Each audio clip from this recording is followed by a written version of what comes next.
Hi, it's HardReset, and today I'll show you how to fix battery drain problem on REALME GT8 Pro.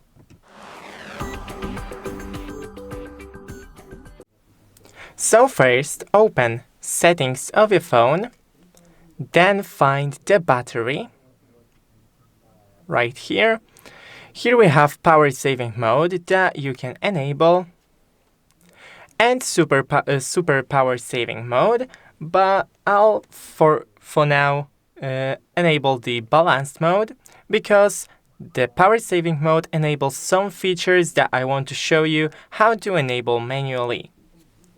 You can scroll down to see the screen active time and used since last full charge and your charging hours, so you can monitor your battery. Here we have power saving settings, and I recommend you to just go in by yourself and check what you want to enable.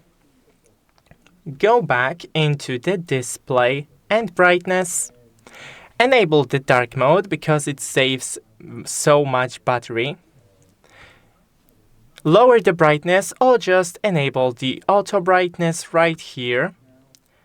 You can go back and into the quick settings, disable everything that you're not currently using, so like a Bluetooth, Wi-Fi, mobile data, location, etc. And once again in the display and brightness, auto screen off, just shorten this time to around 1 minute. Thanks for watching, don't forget to leave a like and see you in the next one.